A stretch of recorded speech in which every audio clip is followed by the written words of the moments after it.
that are in your neighborhood and start talking to your neighbors again. I believe we can bring more Democrats over. We're already bringing Democrats over, but each and every one of us has a job. It's not just the people who are running for office. Each and every one of us, as Burgess Owens said, the congressman, we're going to have our grandkids ask us one day, were you there for that great moment in American history when we saved our country? And you're all going to say yes. But you want to be able to say, yes, I wasn't just there. I helped save America. And I need you to help us save America. Thank you so much, Mesa. Thank you to my brothers and sisters in Christ. I love you all. Let's save America. Thank you.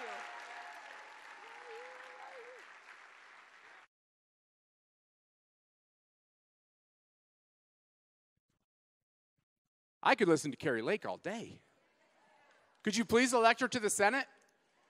It'd be fabulous. Okay, so I don't know if you know this, but there's this guy who's going to be coming to the church. He's a hillbilly. I called him the hillbilly senator, and I said, does that offend you if I say that? He goes, no, I love it, man. Yeah, I wrote a whole book about my story. Did anybody read Hillbilly Elegy? There's the book. She's got it right there. Of course, why not? The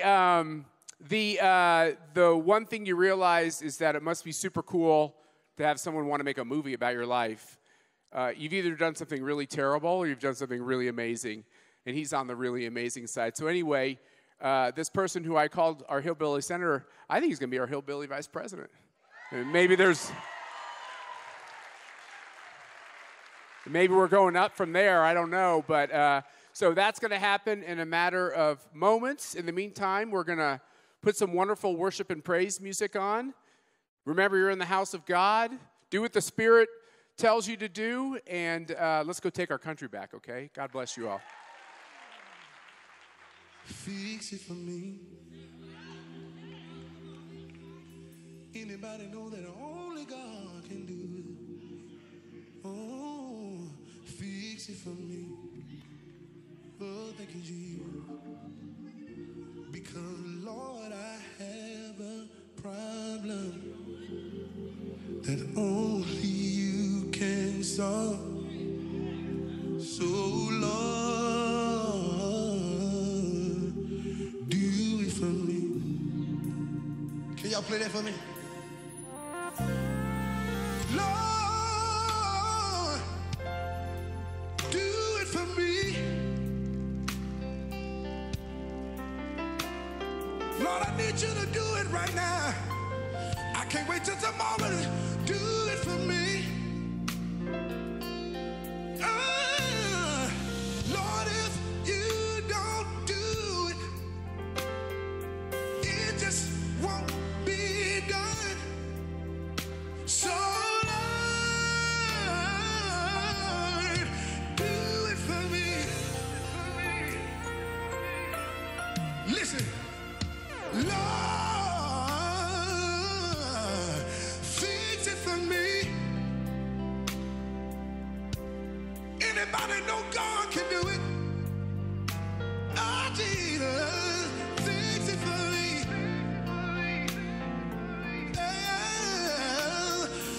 Lord, I have a problem that only you can solve.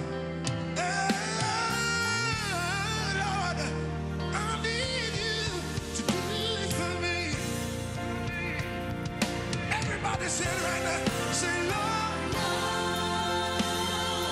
do it for me. If you need God to do something, say, Lord, do it for me. Do it. Yeah. Lord, if you don't do it, it just won't be. Somebody say, Lord, yeah, do it for me. One more time and I'm going to leave it alone. Somebody say, Lord, before I get home, come on, just wave your hands. If you need God to do something, say it.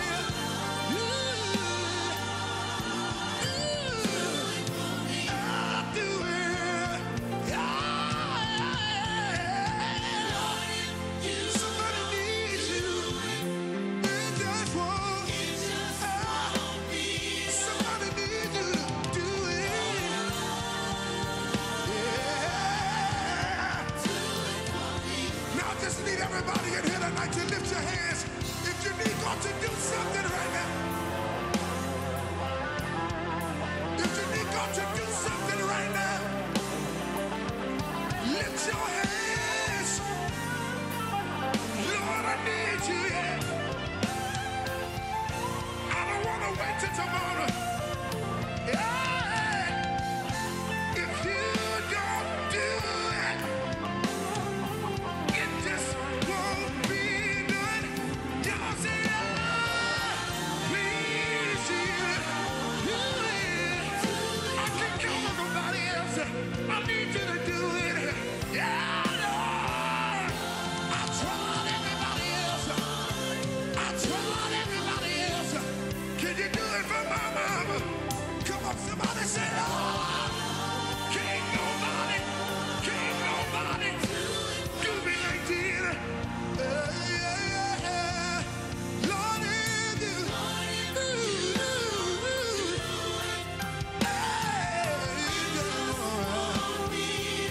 please, Jesus,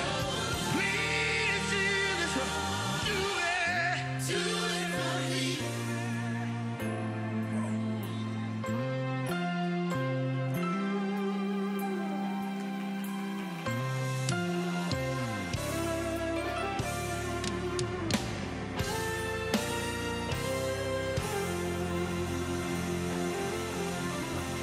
Come on, clap your hands if you need God to do something right now. Come on, say, God, I need you to do it right now. Lord, I need you to do it right now. Lord,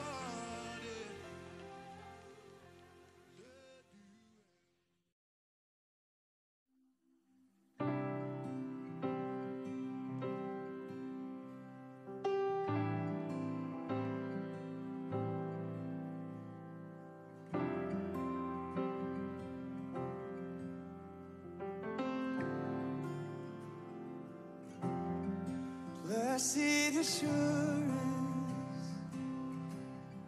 Jesus is mine. He's been my fourth man in the fire, time after time. Born of his spirit, washed in his blood. And what he did for me on Calvary is more than enough. Oh, I trust in God, my Savior, the one who will never fail. He will never fail. Trust in God, my Savior, the one who will never fail. He will never fail.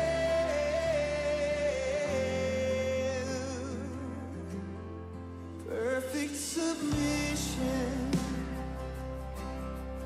all is at rest. I know the author of tomorrow is ordering my steps. So this is my story, and this is my song. I'm praising my risen King and Savior all the day long. I trust in God, my Savior, the one who will never fail. He will never fail. I trust in God, my Savior, the one who will never fail.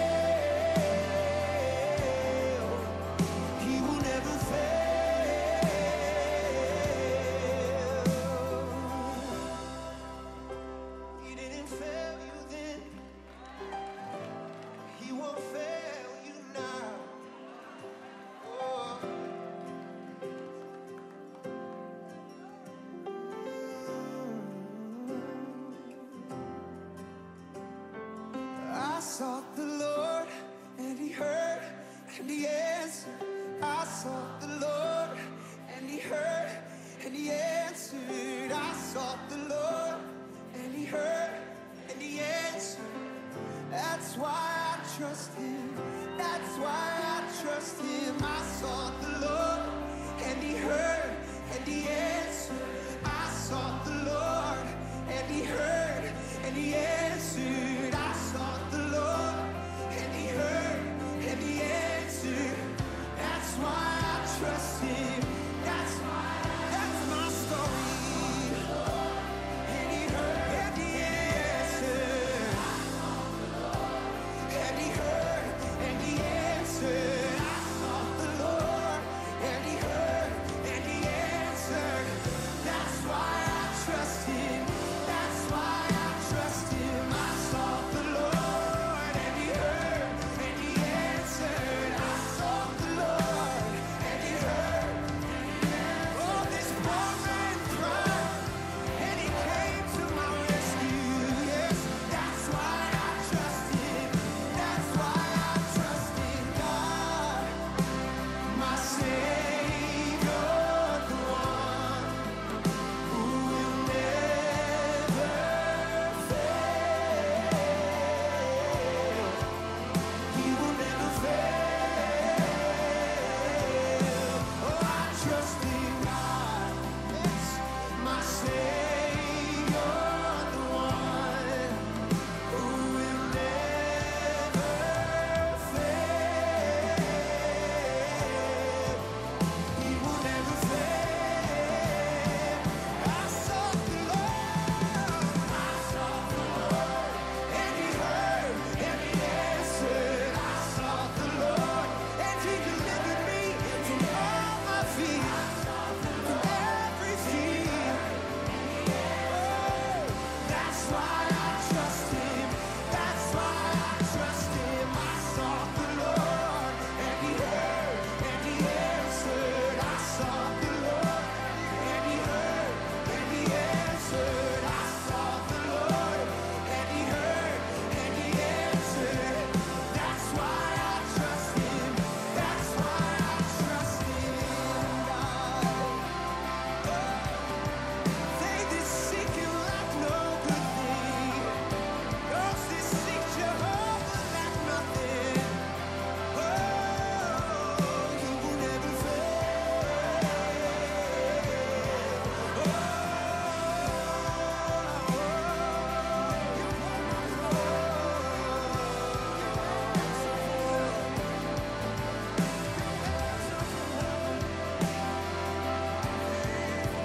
He will never fail. I trust in God.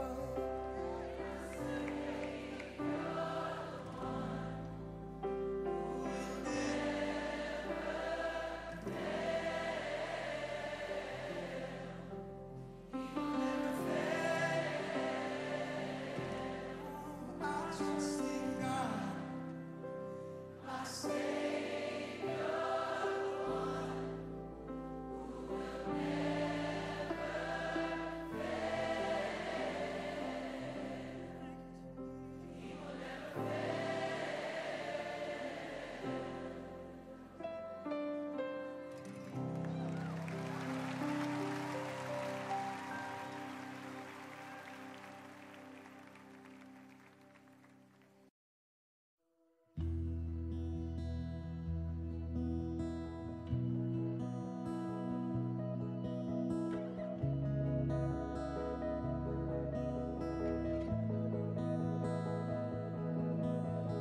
Everything happens for a reason, but you don't know what you don't know.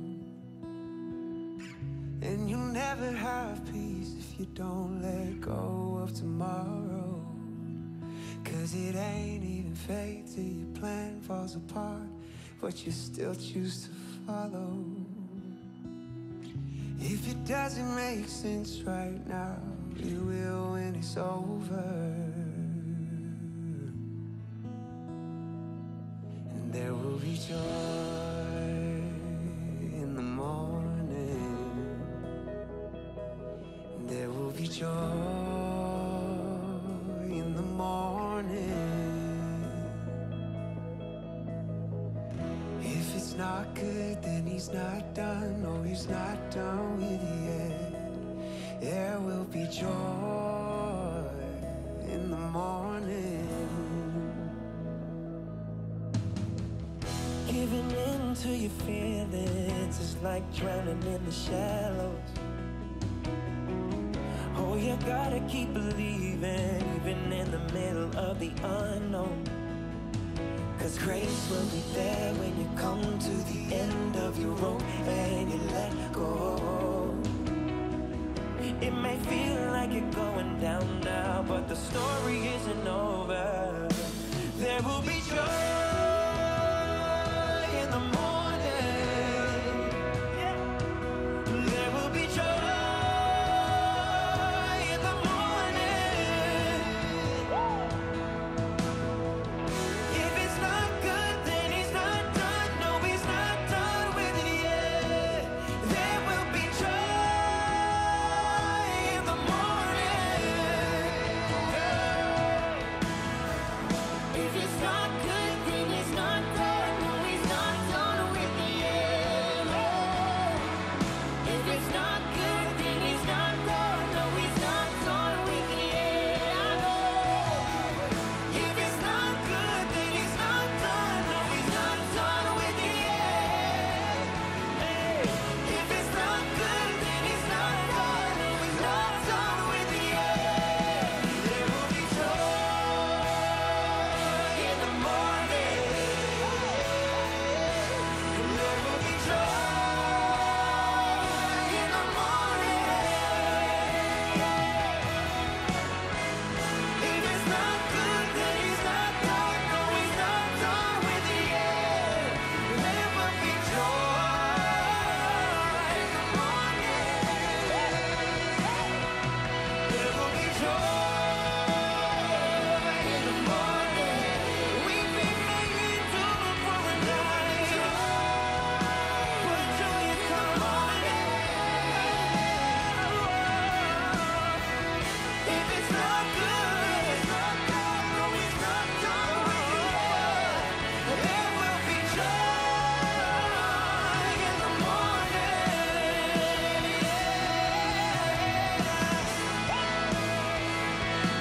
Don't you give up. Don't you give in.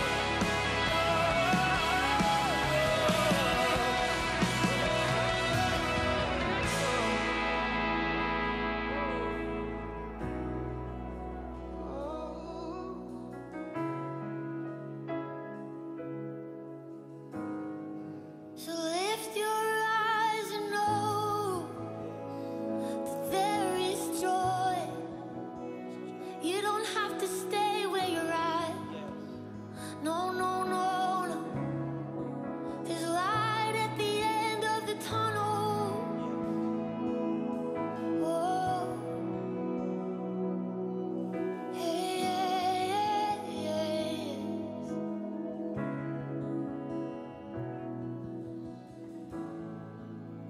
There's new mercy every morning. Hold on till you see the sun. Sing through the night. Lift up your eyes. Joy is on the horizon. Oh yes. And there's new mercy, oh, every morning. Hold on till you see just a little bit longer. And sing through the night. Lift up your eyes. Joy is on the horizon. Oh. There's new mercy every morning. Hold on till you see the sun. Sing through the night. Ladies and gentlemen, please welcome back CPAC Chairman Matt Schlapp.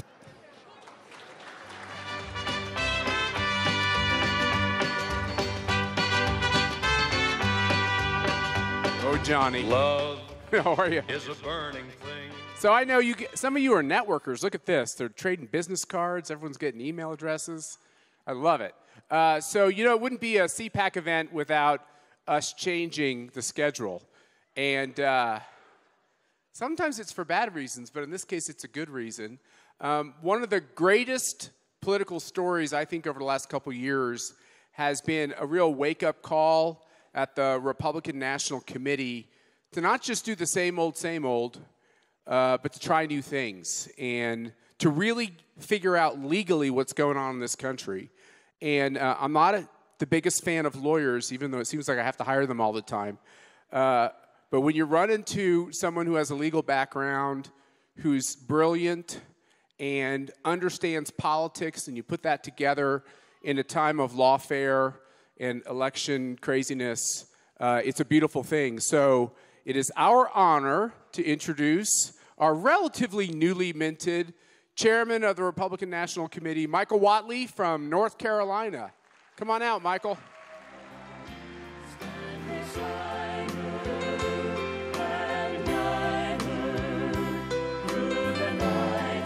God bless Arizona. What a great day to be here in Arizona talking about the elections, talking about what's going to happen in 27 days. 27 days, we are going to expand our majority in the House. We are going to win this Senate seat and flip the Senate. And we are going to send Donald J. Trump back to the White House as our 47th president.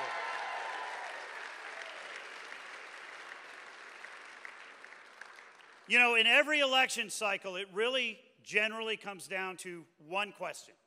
It comes down to one issue that the voters are really going to care about and they're really going to decide on. In this election cycle, is going to come down to one question. Is America going to be weak for the next 4 years and beyond? Or is America going to be a strong country for the next 4 years and beyond? Because I think the vast majority of the American people realize two things. Number one, when America is weak, the world is a far more dangerous place. When America is weak, we have an economy that is off the rails with inflation and skyrocketing gasoline prices and grocery prices and housing prices, where it costs twice as much today to buy the same house as it did 4 years ago. Weak is skipping Benjamin Netanyahu showing up at a joint session of Congress because you go to a fraternity or a sorority event down in Texas.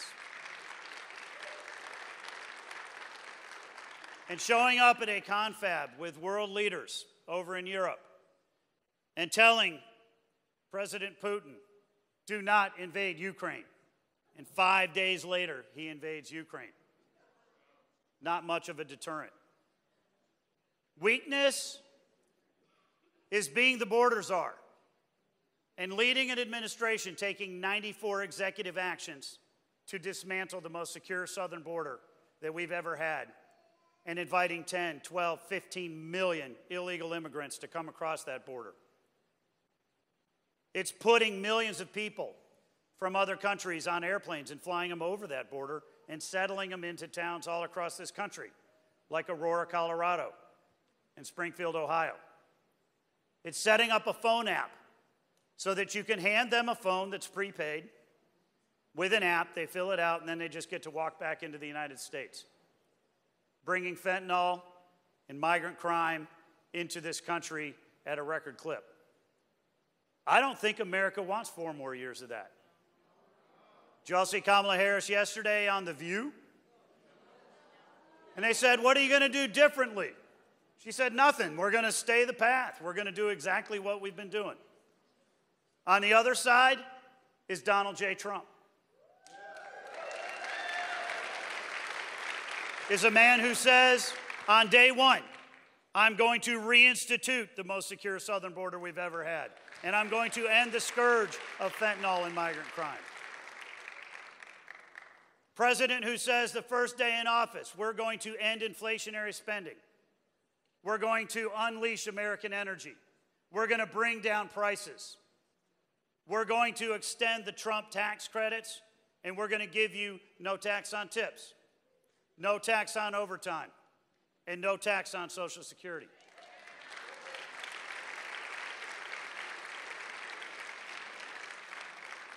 Strength is a president who says, and the entire world believes him, that we will stand with our allies like Israel.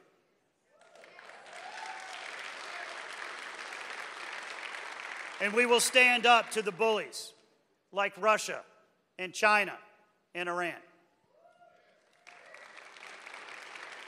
Strength is a president who is the most pro-life president in the history of this country,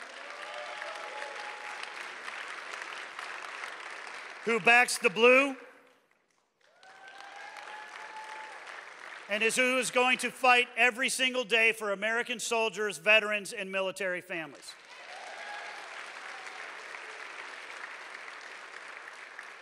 And a president who is strong enough to stand up on a stage like this after he's been shot and let everybody know that he's okay and tell them to fight, fight, fight.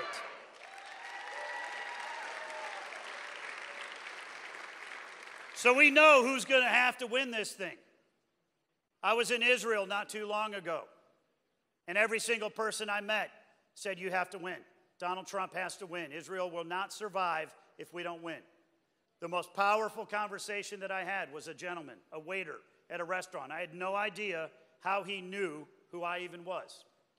And he tapped me on the shoulder very respectfully, and he said, sir, you need to know this entire country is praying for you, because if Donald Trump doesn't win, we will not survive. That's strength, ladies and gentlemen.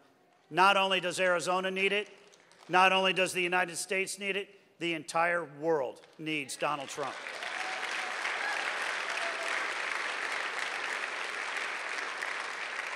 But we can't win without Arizona. We can't win without you. For us to win this election, we got to do two things. For 27 days, we need you to roll up your sleeves. We need you to work every single day to get out the vote and protect the ballot. That's it. Get out the vote and protect the ballot. I need every single one of you to go to TrumpForce47.com. Sign up. Go through a quick training video, then go out there and recruit 10 of your family members, your friends, your colleagues, your coworkers, people that go to church with you. Get them to vote. Because when every single one of you does that and gets 10, it is a force multiplier across the country. And I need you to go to protectthevote.com and sign up and be part of the first ever national election integrity program that the RNC and the Trump campaign have ever built. Laura Trump and I, when we built this program 6 months ago, said we were going to get 100,000 volunteers across the country to sign up and protect the ballot. I'm glad to announce that as of last week, we have 200,000 volunteers.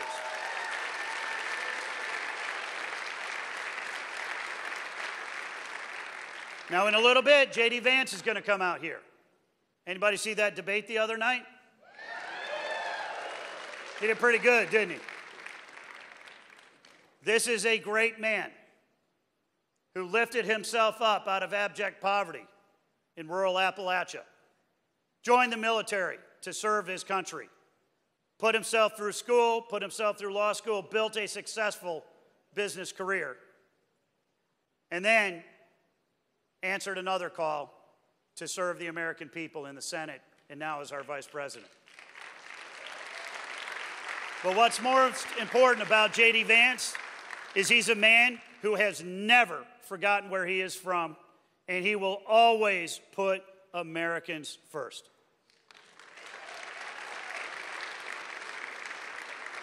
So enjoy the show, enjoy the conversation, and then go home and roll up your sleeves and get to work. Get out the vote. Protect the ballot. Because when you do, we will carry Arizona. And when we carry Arizona, we're going to expand our majority in the House. We're going to flip the Senate. And by God, we are going to send Donald J. Trump back to the White House as our 47th president.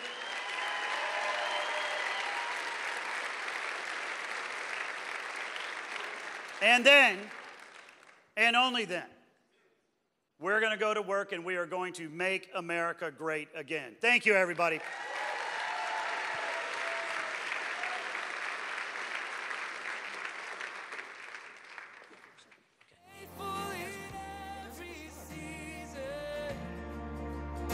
So why would he fail now?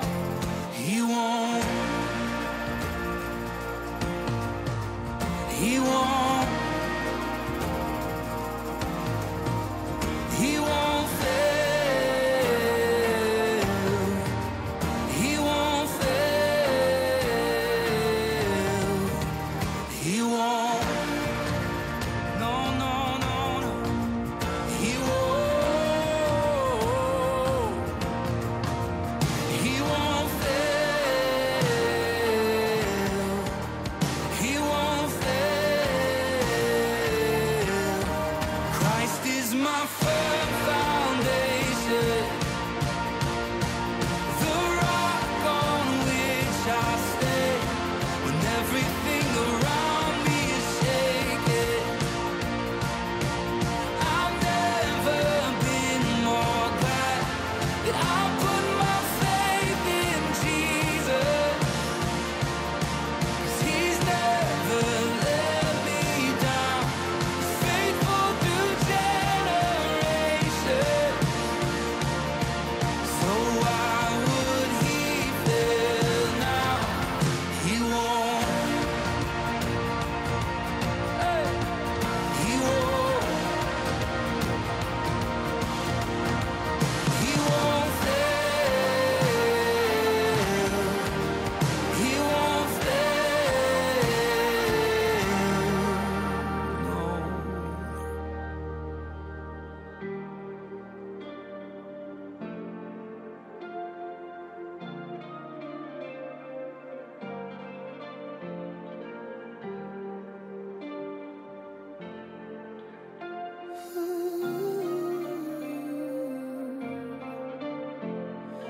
Rain came and wind blew, but my house was built on you. I'm safe with you. I'm gonna make it through. Rain came and wind blew, but my house was built on you. I'm safe with you. I'm gonna make it through. Oh, rain came and wind blew, but my house was built on you. And I'm safe with you. I'm gonna make it through. Yeah, I'm gonna make it through. 'Cause I'm standing strong on you. Yeah, I'm gonna make it through. 'Cause my house is built on you. Christ is my firm foundation, the rock on which I stand. When everything around me is shaking, I've never been more glad that I put my faith in Jesus. 'Cause he's never let me down. He's faithful through generations. So why would he fail now? He won't. He won't. He won't fail. He won't fail. He won't. Oh, yeah, come on. That's a beautiful thing. I said that we are honored. At CPAC, we work with a lot of great conservatives. By the way, I don't really call anybody conservatives anymore. I just call them Americans who love America, right? That's what we are. We're unapologetically pro-American. And one of the great groups that we deal with is Bienvenidos. You're going to see Abraham Enriquez out here with my wife, with our future vice president. But Betty Cardenas, who runs the PAC at Bienvenidos. Betty, come on out and give us a couple of words on what you're doing out there to save our country. Thanks for all you're doing. Thank you, Matt. Thank you.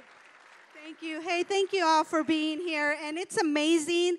Thank you for the warm welcome. Pastor Navarrete, thank you for opening the doors to this church. As Matt said, I am Betty Cardenas. I am the senior advisor to Latinas for Trump. And I have an amazing Latinas, please raise your hand. All of you, I want to see you. Yay! I mean, Latinas are going to get Trump reelected, you know? So I know that for sure. But I need to tell you something. I know that you might be thinking, what am I doing here? What is my purpose in political? Why am I even here? And I've been in that seat. My parents are pastors. I'm a pastor's kid. So, woo! Give it up to the pastors. And I'm going to tell you, there's something important about this election. And we've said this is an election of our lifetime and everything. But let's remove the candidates, Trump and Kamala. This is really an election of good versus evil. This is an election that is parents and church against the liberal woke agenda that has trickled into this education system and tried to indoctrinate the students with this gender ideology, pronouns, all of this crazy stuff, as if our students don't already have enough with what they're going through. The suicide rate has skyrocketed in the students. And if we don't take position, if we don't take action right now, there's a scripture in Ezekiel 33 that says that the watchman is there. And when he sees the danger coming, when he sees the enemy coming, and he warns the people, and the people do nothing, it's not his responsibility. He washed his hands. He told them to do something, and they didn't. But if the watchman sees the enemy coming and does nothing, and the people perish, it is the watchman's responsibility, and that falls on him. We are the watchmen. The parents are the ones that are leading this. The parents in the church, America is the church. And we should be at the forefront of this. And this time, it is our battle. I don't like going into battles. I mean, unless they're my battles, I go into. I know a lot of you like, especially if you're a prayer warrior, you like going into all these battles. I like to go into these battles and be strong and fight these. This is a battle of all of us here. All of us. And come November, it's our Esther moment. And we're going to go to the pews. We're going to go to the polls. We're going to go everywhere. We're going to bring our families. We're going to bring everyone that you can. And we're going to fight, fight, fight, and take our country back. Thank you.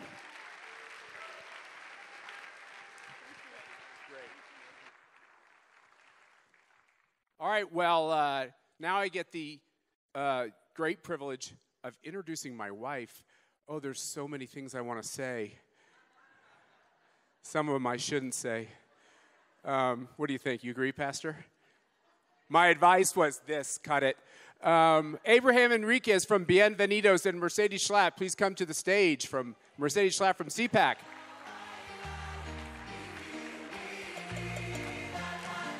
Come. And then I just want to say, oh, that's your song, babe.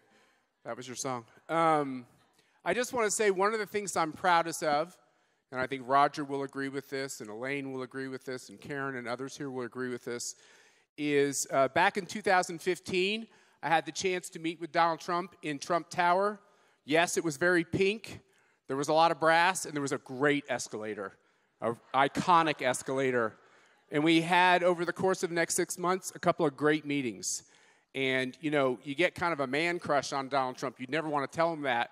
But you're like, wow, he's as amazing as you saw in movies and read in books and all those things that so many of us understand.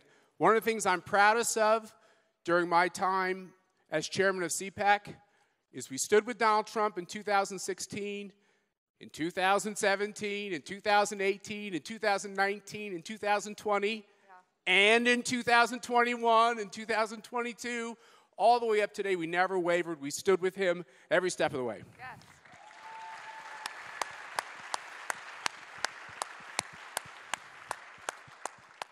And Burgess, you understand, there's not always an upside to doing that when you're with Donald Trump, when you stick with him. But in the long run, you're making history. And how proud am I that Donald Trump, with the great judgment of what's great for America, made this great decision to add a great man to the ticket in Senator J.D. Vance. It's our honor at CPAC to bring J.D. Vance to the stage and thank him for being with us today. Who's in charge of it all? God bless the army and God bless our liberty. That comes the rest of it all. Yeah, a man in position of backing away. Freedom is stuck in reverse. Let's get All right, out of gang, this is so fantastic to be here, but I gotta say, Senator Vance, there's a real special guest here today who I actually was really excited to meet. Who's here? Mrs. Vance? Mrs. Vance is here. Usha, where Yes! are you? There she is. As I speak from experience, behind every great man, there is a great woman, right, everyone? All those women out there, all those Latinas out there, that is the truth. Mrs. Vance, thank you for joining us today. All right, well, let's get started here. This is our Hispanic Town Hall. We're very excited to be reaching out to the Latino community here in Arizona. But before we get started, I want you to tell us the message for those who right now are in harm's way in Florida going through this catastrophic storm. Well, first of all, we're thinking about you. We care about you, and we're rooting for you. And I know this storm is going to be very tough by all accounts. Hopefully it's not as bad as some of the predictions are. But I know obviously we're in a house of prayer, a house of God right now.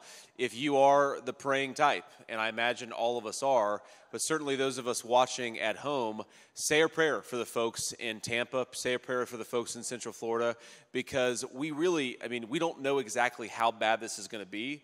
But I was briefed by someone earlier today who explained that depending on where exactly it hits, it could be pretty bad or it could be really catastrophic for the Tampa area. So please ask God to make this storm as mild as it possibly can be, to pray for courage and for wisdom for the folks who are affected by it. And we're certainly thinking about them, and we're going to support them. So to get started here, you know, there's these poll numbers out, right? You know, I know a lot of us don't really love poll numbers. But anyways, let's just dig right in. The Democrats have always thought they owned the Latino community. They always thought that, you know what, they're going to go our way. But there's a change happening. Even here with Vice President Harris. Okay, I'm getting no reaction here, people. Come on. You know, She was checking how awake everybody was. Okay, there you go. There you go. You know, she's actually slipping here in Arizona. Trump Vance ticket doing better with Hispanic men. But there is an opportunity to do better with Hispanic women. Sure. What is your message to the Hispanic women out there as to why we desperately need a Trump Vance presidency? Well, there's so many issues we could talk about. And first of all, thank you. Thank you for doing this. And thanks to all of you for being here and those watching at home. I mean, look, you know, I actually spoke to a Latina woman today. We had a rally in Tucson. That's one of the reasons why I'm not in a suit, is because I told my team, if we're doing a rally outside in direct sunlight at noon in Tucson, Arizona, I'm not wearing a suit and tie. We're going to go a little casual today. But, you know, she told me something that's actually quite heartbreaking, because she's a legal immigrant to this country. She came about 25 years ago. And she talked about waiting in line. She talked about paying the fine. She talked about, you know, doing all the things that you have to do when you do immigration to this country the right way. And I think she felt personally offended that so many people are coming in here violating the rules that she had to follow. That's not the way to do immigration to this country. It's a way, frankly, to insult the country. And thank God that we have so many great people who did things the right way. And I think that's true of especially of a lot of our Latino families, whether it was them or their parents or their grandparents. They recognize that we've got to do this the right way. And I think that one of our messages to Latino women in particular, because of course, we know that, men and women both buy groceries, but oftentimes it's the moms who are buying the groceries. Oh, no, we're in charge. Aren't we in charge? Over the dads? Yes. Mrs. Vance, aren't we in charge? Yes. And look, when grocery prices go up by 25%, it's hitting our families, it's hitting our women especially hard. When the price of energy goes up by 45%, it's very often the moms that are paying the energy bills and know that it's gotten harder and harder to live your dreams under Kamala Harris's policies. And then the thing that I really care about, I'll tell you a story, Mercedes, because we were in Valdosta, Georgia, which is actually one of the cities in Georgia that was hit hard by Hurricane Helene about a week and a half ago. And, the sheriffs there, it's a small town, 60,000 people. They take me into the interdiction room where they get all the stuff that is coming through their community. And there's tons of illegal drugs, tons of illegal guns, actually, that they've seized.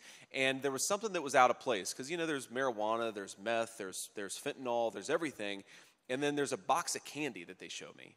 And I say, well, what's going on there? Like, why is this box of candy here?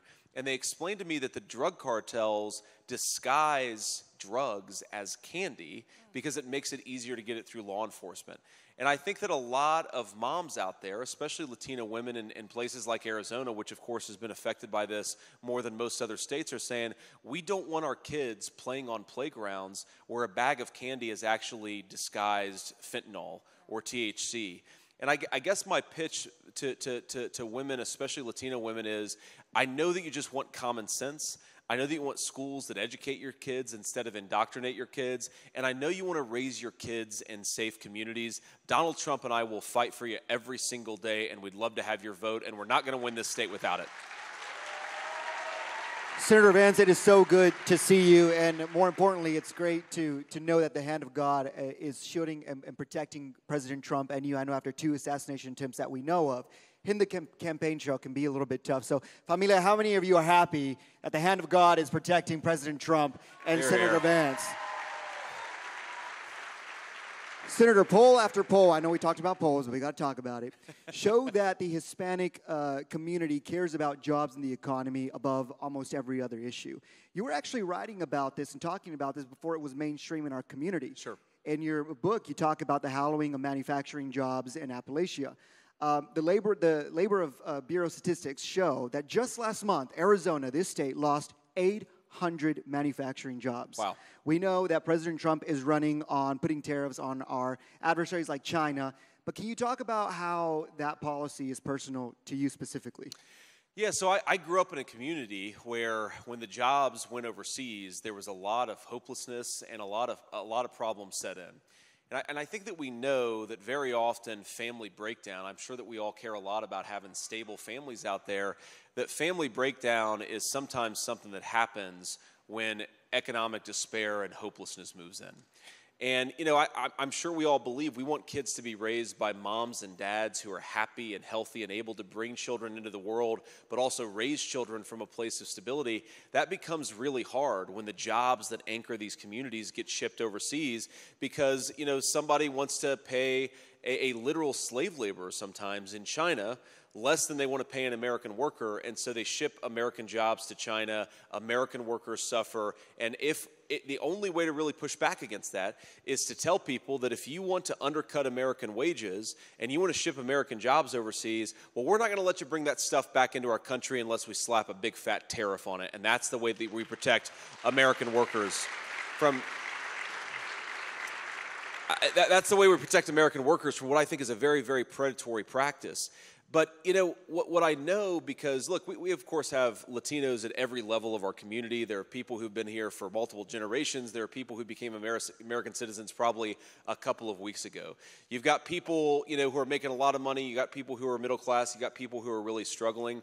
when you hollow out the manufacturing economy, whether it's in Arizona or Ohio, you really rip out the foundation of the entire economic livelihood of a community.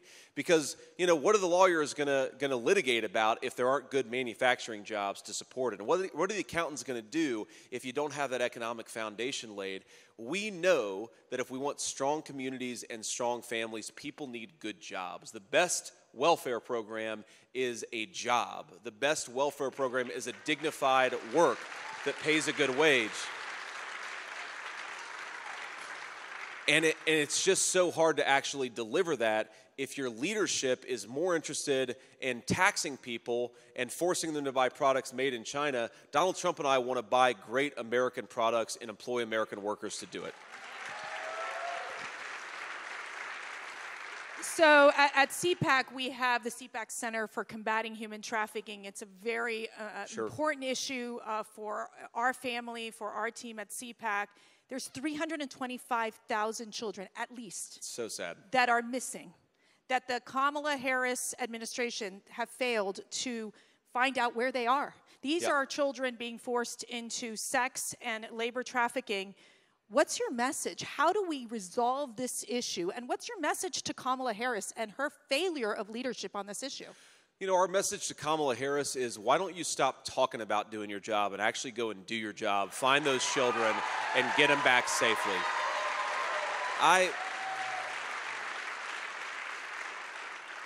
Mercedes, this is such an important question and such an important issue. I don't think people realize that number, 325,000 children, that your Department of Homeland Security under Kamala Harris's leadership, they're just missing. And we hope that some of them are with their families or are safe, but we know that at least a lot of them, they've been used as drug mules, they've been used in sex trafficking.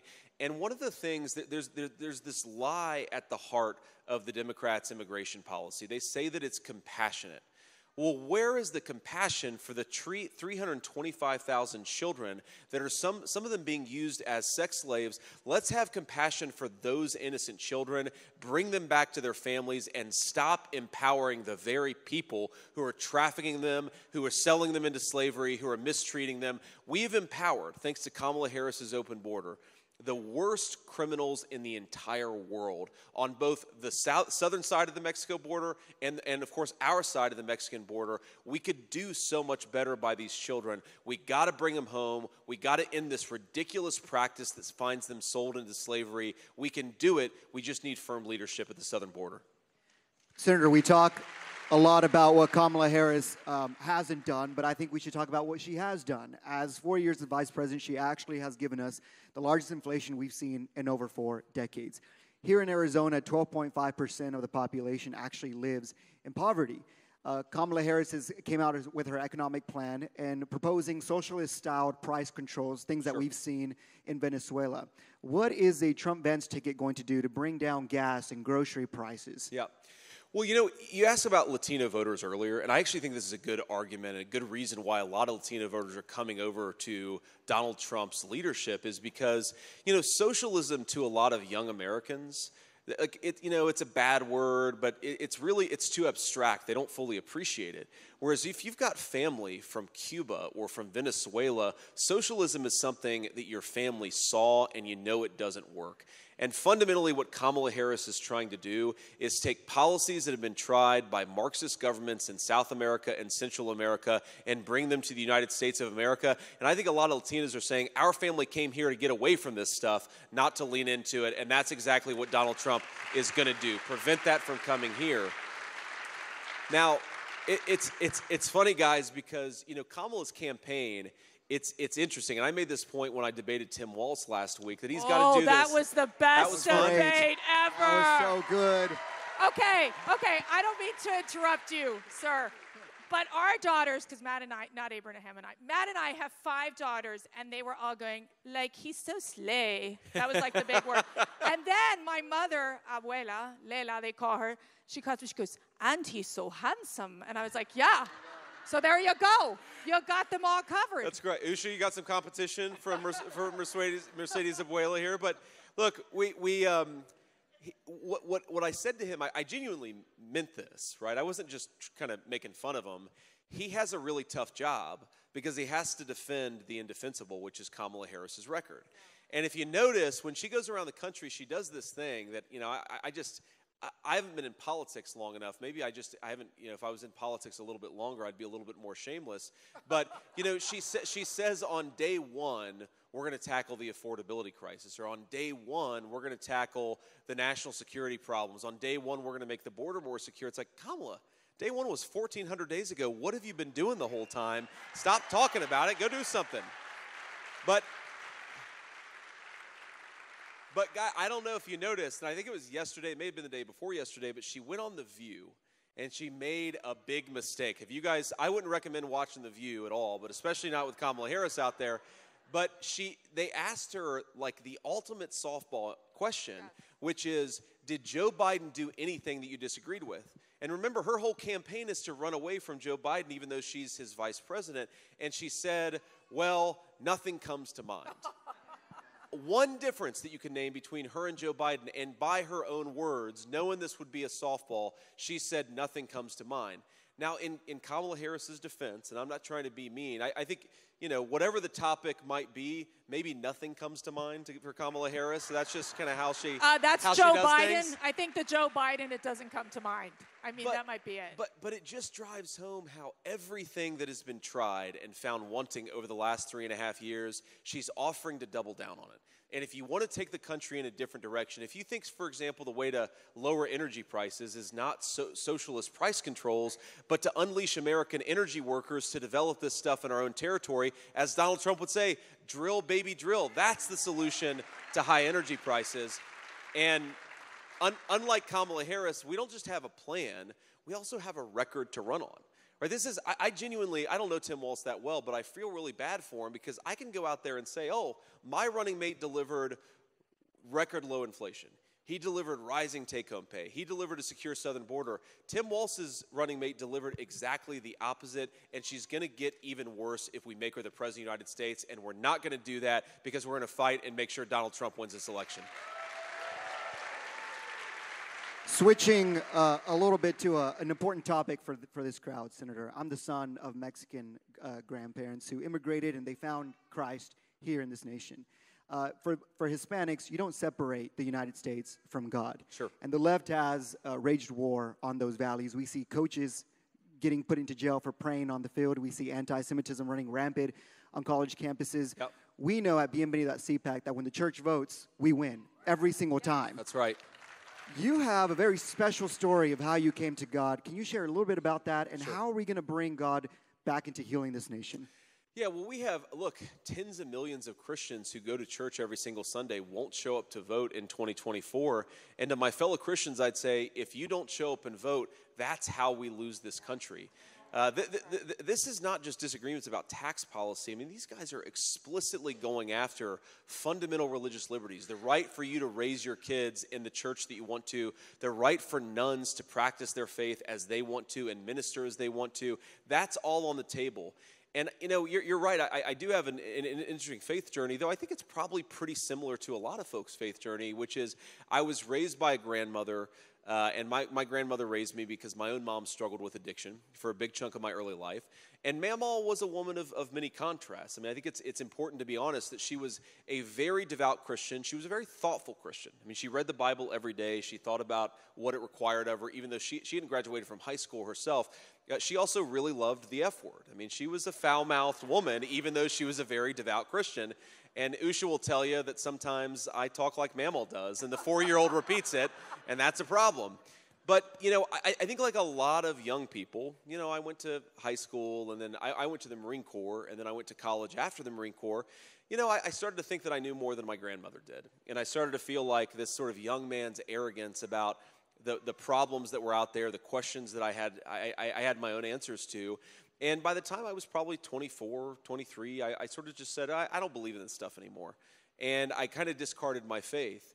And, what brought me back to Christ was actually falling in love with Usha because, the more that I sort of thought, okay, I'm madly in love with this woman.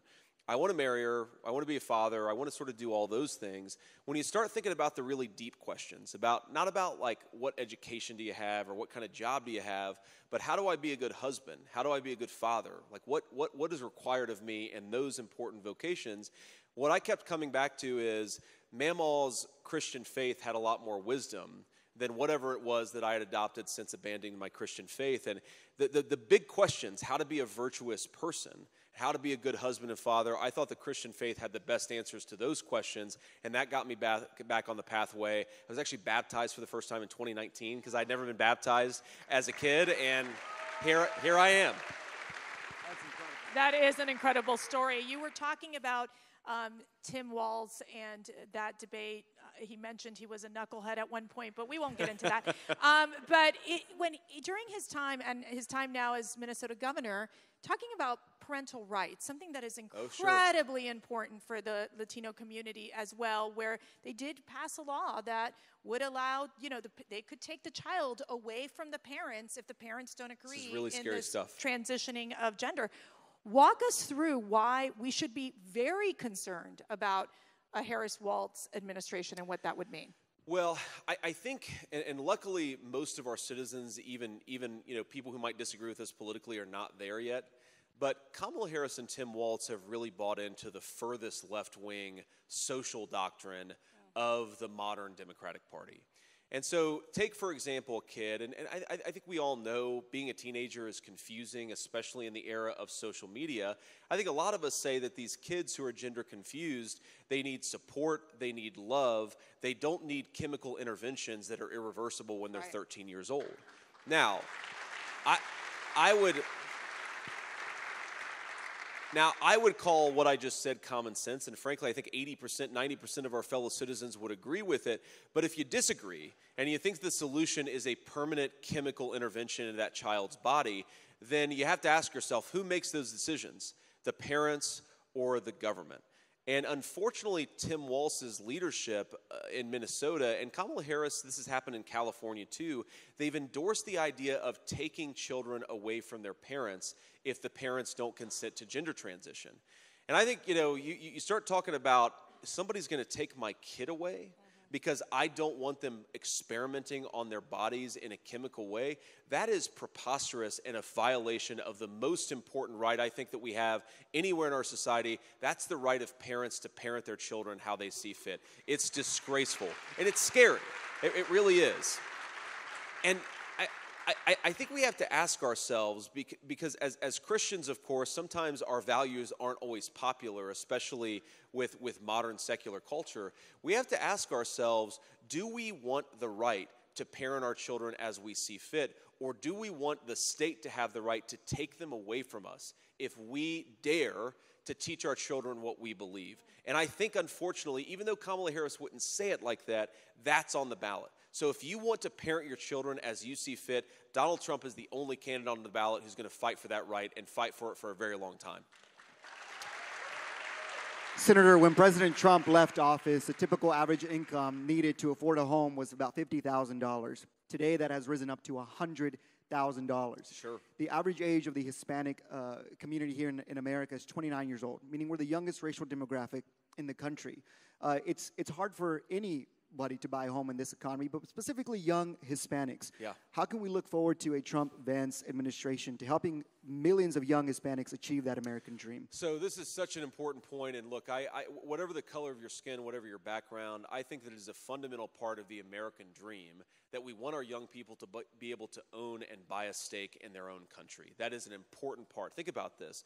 We're turning a generation of young people, again, all demographics, but you're right, it's a bigger deal because I think Latinos are a little younger than the average American. We're turning a generation of Americans into paupers in their own country, where they have to rent everything. They're constantly in debt. I want young Latino families to be able to own a share in this country they call their own, and we've got to have better policies to make that happen. Now, here are the two big things that I would point to that have made homes unaffordable in this country. Okay, number one, of course, mortgage interest rates. That's a big reason why the average monthly mortgage is so high. It's because interest rates are through the roof. Well, why are interest rates through the roof? Because Kamala Harris cast the deciding vote on trillions of dollars of new spending. That sent inflation through the roof, and then interest rates followed after that. The second thing that I'd say is we got to build more houses, okay? And we got to make sure they go to American citizens, not to illegal aliens. American citizens, again, whether you've been here one generation or three. And think about this. Okay, we talk about energy, and I know we're getting the rap sign, so I'll try to talk really fast. I'll talk like an auctioneer. But, you know, you take a home. It's got to be built, of course, with all of the building materials. And I know we have a lot of Latinos, especially in Arizona, who are working in the construction industry in some form or another. Well, what if the truck driver who's delivering the materials to the build site is paying 50% more for diesel? That makes the cost of housing go up. What if the energy required to build that house goes up by 50%? That's going to make the cost of housing go up. When we go to war on American energy, we make everything more expensive, especially housing. So lower those interest rates, unleash American energy, and we will make the American dream of homeownership affordable again under the leadership of Donald J. Trump.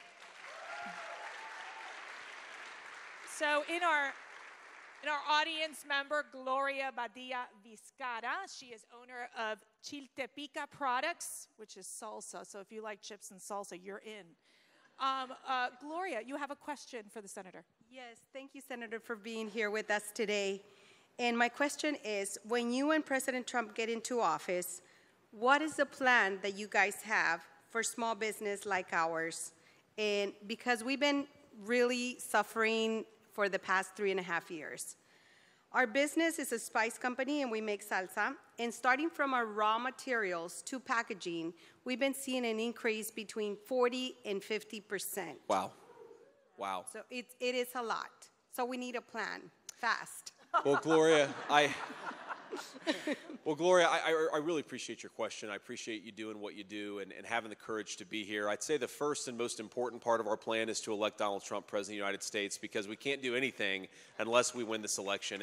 And once we get in there, so, you know, two big things that I think that we can do to make it easier on our small businesses. So first of all, we have got this incredible, and it's onerous, and it's really hard for a lot of small businesses to navigate, a lot of regulations that just shouldn't be there, okay? We all believe in health and safety. We all believe in clean air and clean water. But why are we forcing small businesses like yours to obey pages and pages of regulations that even the regulators sometimes don't even understand what they mean? Now, if you're a big bank and you've got an army of lawyers to navigate that stuff, it's a little bit easier. I imagine it's probably a little bit harder for you when some new regulation comes down that makes it harder for you to run your business. And I think for a business like yours, I don't know a ton about it, but I can tell obviously you're in the salsa business. We got to get the cost of materials lower. And I think that I'm sure you guys are probably paying a lot for shipping right now, right? Because energy is so expensive. So what we've got to do is lower the cost of gasoline, lower the cost of diesel, and then make it easier for you to buy these supplies that you need at a lower price. And when we talk about you're buying a lot of stuff, but it's all downstream from our agriculture industry, right? A lot of the stuff that you're buying, whether it's coming from overseas or coming from the United States, it's downstream from agriculture. Well, if farmers are going out of business and farmers are getting bankrupted and Kamala Harris is threatening and in some cases imposing new taxes on our farmers, that's going to raise the cost of everything that you're buying. So lower the costs, make it more predictable, make the regulatory environment a little bit easier for you to navigate. And I think those are the three things that we really want to do to help your small business. Thank you. Thank you, ma'am. Senator, our next question comes from Officer Jose Pimienta, who is the president of the Nogales Police Officers Association. Good afternoon, sir, and thank you for your service to our country. Thank you. Here in Arizona, specifically here in Maricopa County, violent crime rate in the first part of the year was higher than the national average. Democrats have refused to back the blue and instead have caved to those who are calling to defund the police. Crime is not only a law enforcement issue, but a family issue as well. What can we expect from you and President Trump when it comes to helping the police do their jobs? Well, thank you so much for the question, and thanks for your service. And, you know, one of the cool things that you learn when you run for vice president is before most events, including this one, you take some photos with people. And, you know, usually, because you've got this big motorcade, some law enforcement officials will want to take a photo with you. One of the coolest things that I've noticed about our law enforcement community is how many Gonzalez and Hernandez and how many Latinos are serving as law enforcement officers every single day, keeping us safe. And I just, you know, if you think about that, what that means is that people, again, whether it was their grandparents or maybe even themselves, they've come to this country, they've come in the right way, and they've decided they love this country so much that they want to be part of the group that keeps us safe. All Americans together, they fight for us every single day, and I think that's a great testament to their patriotism, but also to the way that our country makes everybody an American from all walks of life. That's an incredible thing. And I think that what we have to do is, this is very simple, actually. You just have to support law enforcement, make it easier for them to do their job, give our cops the pay and benefits that they need, because as you know, we're losing a lot of good police officers. And, you know, Kamala Harris has pursued a lot of policies that make it harder, or I should say easier, to sue law enforcement officers when they're out there doing their job. You know, there's this thing called immunity, where when a police officer is doing their job or when a judge is doing his job or whoever, we make sure that people are able to do their job, and so long as they're doing it well, we don't overwhelm them with unnecessary lawsuits. We need to protect our police officers from these bogus lawsuits, often funded by left-wing interest groups, because how can they do their job to keep us safe if they're worried that every time they do it, they're going to be sued or have their livelihoods ruined for it? And that's the thing. When I talk to police officers, sir, the number one thing that I hear is they're terrified that they're going to have their lives ruined for doing their job the right way. Donald Trump and I are going to fight for you to do your job every day the right way, and we're going to be on your back before you every single part of the way. Thank you. Senator, before we wrap, I have to say, we're in the middle of Hispanic Heritage Month. And being Hispanic has nothing to do with how you say your last name or the color of your skin. It has everything to do with culture and values. Hispanics believe that America is the best country in the world, that our rights come from God and not government, and family values should be protected and cherished. Those three things that you champion. So as far as I know, you're Hispanic. And thank you. I'm glad to be part of the community. Which means, Senator, that when you take the oath of office in January, you will become our first Hispanic vice president in U.S. history. Hispanics are the second largest voting bloc in this country, 30% of the voting bloc here in Arizona, Nevada, Pennsylvania. You can't win without the Hispanic vote moving forward. That's right. What message do you have for Hispanic voters who are casting their vote today as we start early voting in Arizona? You know, I think my message to Hispanic voters is look at the coalition that we've assembled on the Donald Trump team. You've got, you know, Tulsi Gabbard, Bobby Kennedy, Donald Trump, Brian Kemp, Nikki Haley. And I think that what you take when, you know, because of course a lot of us disagree on a whole host of issues. We are the big tent party of common sense. That I think.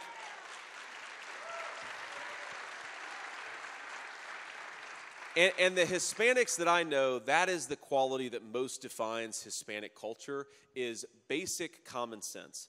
You know, we love our God, we love our families, we take care of our own, we take care of our communities.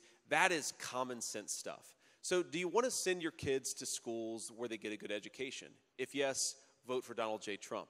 Do you want to have border policies that make it harder for the Mexican drug cartels to run sex trafficking? If yes, vote for Donald Trump. If you're a small business owner or a person who shops at a small business and you want lower prices to feed your family, if yes, then vote for Donald Trump. We're the party of common sense. I think Latinos and Hispanics are people of common sense. Their only home is in the Republican Party of Donald J. Trump. Thank you, guys. Amen. Okay, before we wrap, we have a special guest with us, Coach Joe Kennedy. He is someone who fought for our right to pray, and we'd love to bring him on stage to come pray over Senator J.D. Vance. Great.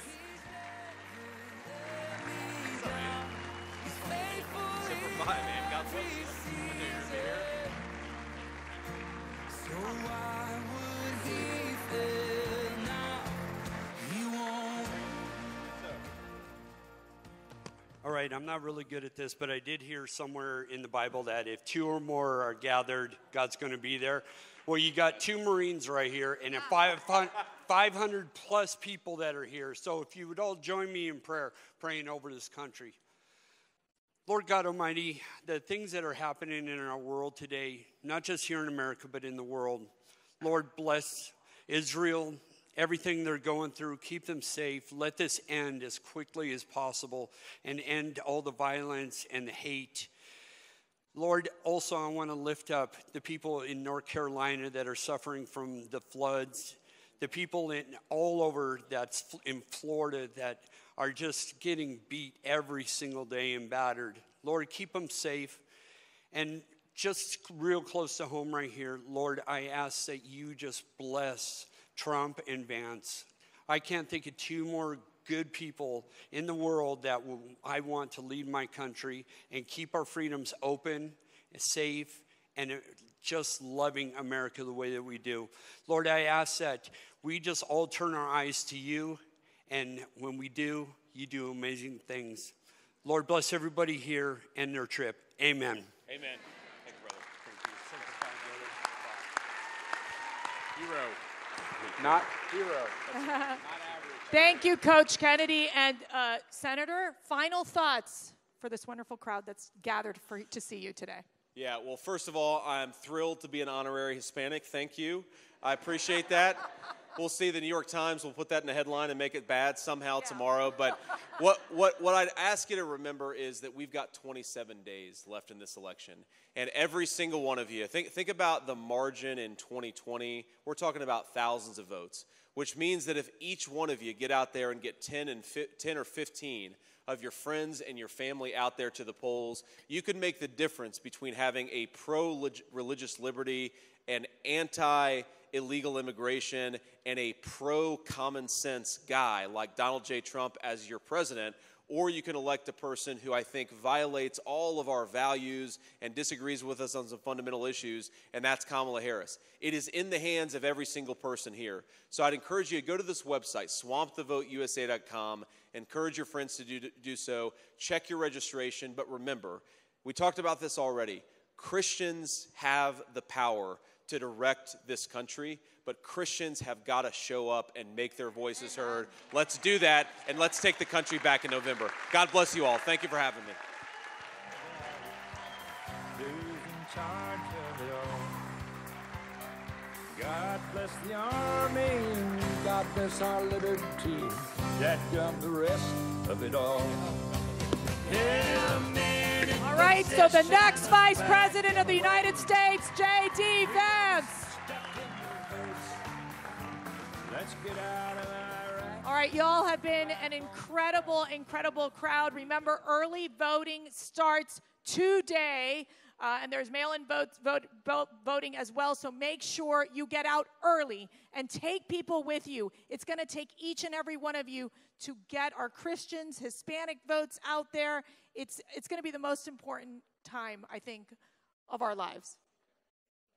Anything else you want to add? The path to the White House runs through Arizona. We're going to win the White House right here in Maricopa County. You got to get out and vote. Thank you, ladies and gentlemen. Thank you, CPAC, for hosting. Great event. Okay, and we're going to keep going to different states, but this was really important to come here to Arizona first.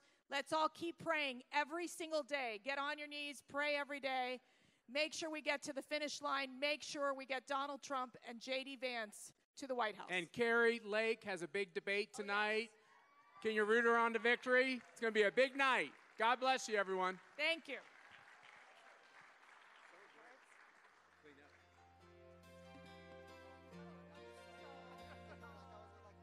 If tomorrow all the things were gone, I'd worked for all my life, and I had to start again with just my children and my wife. I thank my lucky stars to be living here today, 'cause the flag still stands for freedom, and they can't take that away. And I'm proud to be an American, where at least I know I'm free. And I won't forget the men who died, who gave that right to me. And I gladly stand up next